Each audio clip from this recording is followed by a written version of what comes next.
Olvida todo lo que creías saber sobre el rey David. Más allá del gigante Goliat, más allá de los salmos, yace una historia oculta de guerras brutales y olvidadas que las escrituras solo insinúan. Hoy vamos a exponer las impactantes batallas jamás contadas que forjaron a David, convirtiéndolo en el hombre y rey que conocemos. Imagina enfrentarte a enemigos desconocidos, luchando en guerras que la Biblia no revela por completo. Hoy vamos más allá de las lecciones de la escuela dominical para explorar las intensas escaramuzas olvidadas que pusieron a prueba la fe y el coraje de David. ¿Estás listo para sumergirte en las luchas ocultas de un legendario héroe bíblico? Cuando pensamos en las batallas de David, nuestra mente salta inmediatamente a la icónica imagen de un joven pastor con una honda, enfrentándose al gigante filisteo Goliat. Esta historia, relatada en el primer libro de Samuel, capítulo 17, es la quinta esencia del triunfo del desvalido. Pero, ¿y si te dijera que esta fue solo la primera de muchísimas batallas? La victoria sobre Goliat no fue el final de la historia militar de David. Fue el prólogo de una vida entera dedicada a la guerra. Después de la caída de Goliat, la fama de David se disparó. Las multitudes cantaban: Saúl mató a sus miles, pero David a sus decenas de miles. Esta popularidad, aunque merecida, sembró una peligrosa semilla de celos en el corazón del rey Saúl. Y es aquí donde comienzan las primeras guerras secretas de David, no contra un enemigo extranjero, sino contra su propio rey y mentor. Forzado a huir, David se convirtió en un fugitivo. No estaba solo. A él se unieron, como dice la Biblia, todos los afligidos, todos los que estaban endeudados y todos los descontentos. Este heterogéneo grupo de marginados se convirtió en el primer ejército de David, unos 400 hombres al principio, que luego llegaron a 600. Piensa en esto. No eran soldados de élite, eran desesperados buscando un líder, y lo encontraron en David.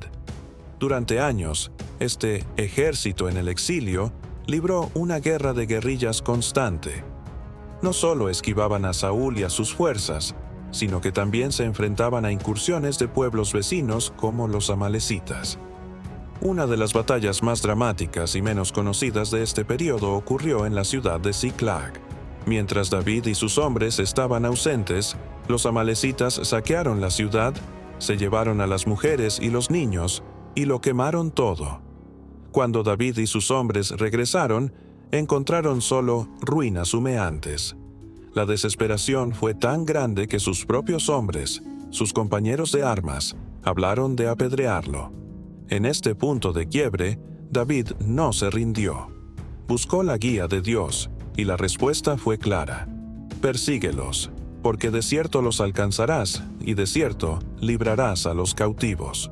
Lo que siguió fue una persecución implacable. David y sus hombres, aunque agotados, cabalgaron sin descanso. Encontraron a un esclavo egipcio abandonado por los amalecitas, quien los guió hasta el campamento enemigo. David atacó al amanecer, sorprendiendo a los amalecitas mientras celebraban. La batalla fue feroz y duró desde el alba hasta el anochecer. Al final, David recuperó todo lo que habían perdido, y más. Esta no fue una batalla por un reino, fue una batalla por la familia, por la supervivencia. Tras la muerte de Saúl en batalla contra los filisteos, uno podría pensar que el camino al trono estaba despejado para David. Nada más lejos de la realidad. La nación estaba dividida. La tribu de Judá ungió a David como su rey en Hebrón, pero las tribus del norte, lideradas por Abner, el general de Saúl, coronaron a Is-Boset, el hijo de Saúl. Esto desencadenó una sangrienta guerra civil que duró 7 largos años. El segundo libro de Samuel nos cuenta que hubo larga guerra entre la casa de Saúl y la casa de David, pero David se iba fortaleciendo y la casa de Saúl se iba debilitando. No se nos dan los detalles de cada batalla, pero podemos imaginar escaramuzas constantes, emboscadas y enfrentamientos entre los dos ejércitos israelitas. Fue un período oscuro, hermano contra hermano, Una de las confrontaciones más notables ocurrió en el estanque de Gabaón, donde 12 jóvenes guerreros de cada bando se enfrentaron en un combate mortal que terminó con la muerte de los 24. Este trágico evento solo sirvió para intensificar el conflicto. La guerra civil finalmente terminó no en una gran batalla campal, sino a través de la intriga y la traición. Abner, sintiéndose despreciado por Is-Boset, desertó al lado de David. Sin embargo, Joab, el propio general de David, asesinó a Abner en venganza por la muerte de su hermano. Poco después, el propio rey Is-Boset fue asesinado por 2 de sus capitanes. David, lejos de celebrar, lamentó estas muertes y ejecutó a los asesinos, demostrando que su camino al poder no se basaría en la traición.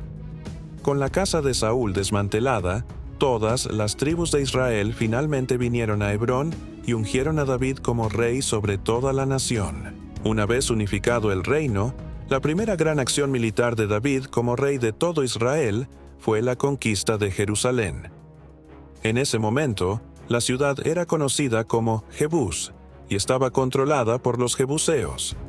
Se sentían tan seguros en su fortaleza montañosa que se burlaron de David diciendo: «No entrarás aquí, pues aún los ciegos y los cojos te rechazarán». Pero subestimaron el genio militar de David y la valentía de sus hombres. El texto bíblico nos dice que David ofreció un puesto de comandante a quien quiera que liderara el ataque. Fue Joab quien encontró una ruta secreta: el túnel de agua. Este acueducto, tallado en la roca para llevar agua a la ciudad, se convirtió en su punto débil. Joab y un grupo de élite se infiltraron en la ciudad a través de este pasaje, abrieron las puertas desde adentro y permitieron que el ejército de David entrara y tomara la ciudad. La captura de Jerusalén fue un golpe maestro. No solo le dio a David una capital estratégicamente ubicada y neutral entre las tribus del norte y del sur, sino que también demostró su capacidad para superar lo que parecía insuperable. Convirtió una fortaleza enemiga en la ciudad de David, el centro político y, pronto, religioso de su nuevo reino. Con Jerusalén asegurada, David tuvo que enfrentar a los enemigos que rodeaban a Israel. Los filisteos, sus viejos adversarios, no iban a aceptar a un rey israelita fuerte y unificado. Lanzaron 2 grandes ofensivas contra David en el valle de Refaim, cerca de Jerusalén. En la primera batalla, David preguntó a Dios: «¿Subiré contra los filisteos? ¿Los entregarás en mi mano?». La respuesta fue afirmativa. David atacó y los derrotó de manera contundente. Llamó a ese lugar Baal Perasim, que significa el Señor de las brechas, porque dijo: «El Señor ha abierto brecha entre mis enemigos delante de mí, como quien abre brecha en las aguas». Pero los filisteos se reagruparon y atacaron de nuevo en el mismo valle. Esta vez, la estrategia divina fue diferente. Dios le dijo a David que no los atacara de frente, sino que los rodeara y los emboscara desde una arboleda de bálsamos. Le dio una señal específica: «Cuando oigas un ruido de marcha por las copas de las balsameras, entonces te moverás rápidamente». David obedeció. Esperó la señal, el sonido fantasmal de un ejército invisible marchando en las copas de los árboles, y luego atacó. La victoria fue total y decisiva, quebrando el poder filisteo para siempre. Estas batallas demuestran una faceta crucial del liderazgo de David: su dependencia de la estrategia divina y su flexibilidad táctica.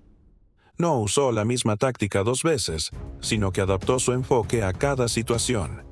Pero las guerras no terminaron ahí. El segundo libro de Samuel, capítulo 8, nos ofrece un resumen vertiginoso de las campañas militares de David que expandieron las fronteras de Israel a su máxima extensión histórica. Sometió a los moabitas al este, a los sirios o arameos de Damasco al noreste, a los edomitas al sur y a los amonitas. La guerra contra los amonitas y sus aliados sirios fue particularmente larga y brutal. Comenzó con un insulto diplomático. El rey amonita humilló a los embajadores de David. Esto desencadenó una guerra a gran escala. Los amonitas contrataron a un enorme ejército de mercenarios sirios.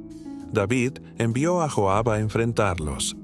Joab, viendo que estaba atrapado entre el ejército amonita en su ciudad y los sirios en campo abierto, dividió sus fuerzas. Él se enfrentó a los sirios mientras su hermano Abisai contenía a los amonitas. La estrategia funcionó, y los sirios huyeron. Sin embargo, los sirios no se rindieron. Hadadezer, su rey, reunió a un ejército aún mayor, trayendo tropas de más allá del río Éufrates. Esta vez, David mismo tomó el mando de todo su ejército. La batalla que siguió fue una de las más grandes de su reinado. David no solo derrotó al masivo ejército sirio, sino que aniquiló su caballería y carros de combate, estableciendo el dominio israelita en toda la región. Estas no son solo historias de conquista, son el telón de fondo de la vida de David. Fue durante el asedio de la capital amonita de Rabá que David se quedó en Jerusalén y cometió su gran pecado con Betsabé. La guerra, con sus largas ausencias y sus tentaciones, fue tanto el escenario de su gloria como de su caída. Incluso en su vejez, David tuvo que enfrentar batallas. Durante una guerra renovada con los filisteos, David, ya cansado, casi fue asesinado por un gigante llamado Isbi-Benob. Fue salvado en el último momento por su sobrino Abisai. Después de eso, sus hombres le hicieron jurar que nunca más saldría a la batalla con ellos, para que no apagues la lámpara de Israel. Las guerras de David fueron mucho más que la historia de Goliat. Fueron una lucha constante por la supervivencia, la unificación, la consolidación y la expansión. Desde sus días como fugitivo hasta su reinado como un poderoso monarca, la vida de David estuvo marcada por el conflicto. Estas batallas olvidadas, las escaramuzas en el desierto, la guerra civil, la conquista de Jerusalén y las campañas contra los reinos vecinos, nos muestran a un hombre forjado en el fuego del combate, un estratega brillante, un líder inspirador y un guerrero que, a pesar de sus defectos, confió en una fuerza mayor que él. Al descubrir estas guerras secretas, obtenemos una imagen mucho más completa y compleja del pastor que se convirtió en rey y del guerrero que escribió Salmos. Gracias por acompañarnos en este viaje a través de las batallas olvidadas del rey David. Si te ha parecido interesante y quieres descubrir más secretos ocultos de la historia, no olvides darle a me gusta, suscribirte a nuestro canal y activar la campanita para no perderte ningún video. Hasta la próxima.